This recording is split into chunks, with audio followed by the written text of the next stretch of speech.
Если кто-нибудь пригласит тебя в долину лотосов, как думаешь, насколько большой она окажется? Просто немыслимо гигантские лотосовые поля нет не в Индии, а под Астраханью. Большая загадка, как они здесь оказались, но среди них можно даже жить в уютных домиках. Как добраться до этого места и сколько это будет стоить? Смотри этот ролик до конца, и я тебе обо всем расскажу. Ты на канале «Выходные без границ», и с тобой Даша Ивановская. Лотосы спрятаны в дельте Волги, и чтобы найти их, тебе точно нужен проводник.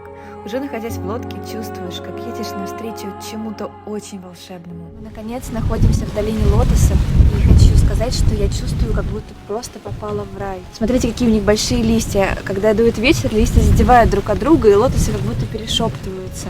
Потому что кроме этого здесь совершенно нет никаких шумов. То есть идеальная тишина и только вот этот шум касания друг от друга листьев лотоса. Я, конечно, была очень удивлена, когда узнала, что на Волге растут лотосы. И когда я узнала, что они растут, я думала, это, наверное, какие-то небольшие островки. А здесь это целое море райских этих цветов. Действительно, огромное море. Как они здесь оказались на Волге? Есть несколько версий.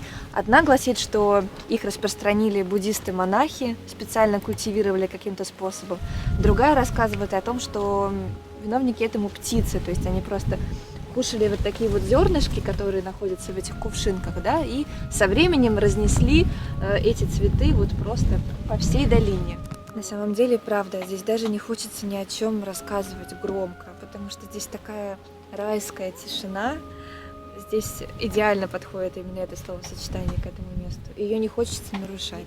Кстати говоря, считается, что даже вот просто нахождение вот в такой лодке среди лотосовых полей это очень полезно как для психики, так и для кожи. То есть это очень умиротворяет, успокаивает, излечивает от депрессий. И даже вот просто подышать среди лотосов, это к тому же еще омолаживает кожу. Мы еще приехали в такое время сюда, когда практически уже закат, и небо розовеет.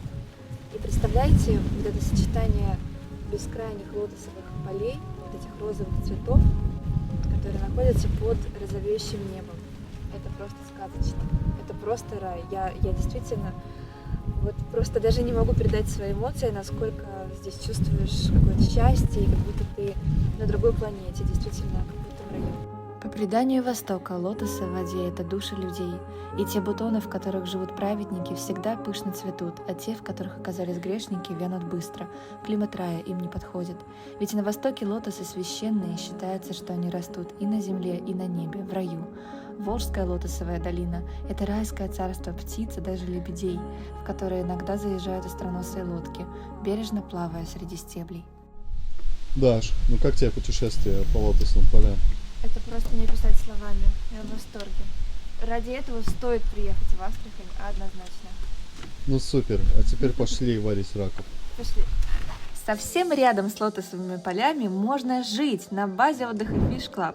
Здесь свой причал, бассейны, свой флот, такие уютные домики и отельные номера, шикарная баня и ресторан. Кстати, отдельное удовольствие приехать сюда на волжскую рыбалку и даже на подводную. А еще здесь организуют охоту хоть на волка, хоть на птицу и помогают приготовить трофей. И мой совет – берите друзей и приезжайте сюда на неделю. Получите впечатлений и как будто коснулись дикой природы Азии и исконных русских традиций. А на живописной территории Fish Club всегда чувствуешь запах шашлыка, воздух юга и хочется просто наслаждаться жизнью. Вообще турбаза, база отдыха, это всегда звучит как что-то очень душевное. Всегда хочется приехать в большой компании, шумно провести время с шашлыками. Как, впрочем, и происходит, как мы видим, здесь проводят время гости. Но эта база отдыха действительно уникальна. Она очень южная. От нее всего лишь 30 минут до моря. Здесь свой причал. И она окружена просто бескрайними полями лотосов. Это же просто какое-то райское место.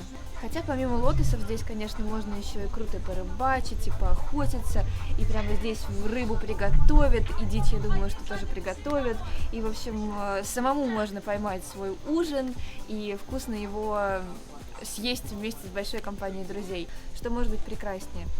Конечно же, это можно сделать еще и в некоторых других местах, на других базах отдыха по всей стране, но вот лотосы И это, конечно, абсолютно уникальная штука, которая вообще, кажется, и не должно быть здесь, но она здесь, но лотосов здесь такое огромное количество, что, ну, взять самолет и потратить 2,5 часа в пути от Москвы до Астрахани ради такой невероятной красоты, настоящего чуда.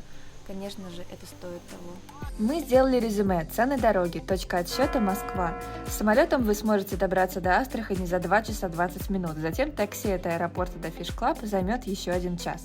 На машине весь путь выйдет где-то в 19 часов. И любители поездов потратят дороги 29 часов до вокзала Астрахани, а затем еще в такси до Fish Club в 1 час 20 минут. Короче, как по мне, лучше берите самолет. Цена за самолет на одного человека в обе стороны выйдет от 5000 рублей. Плюс вам понадобится такси от аэропорта до Fish Club за 3000 рублей в обе стороны.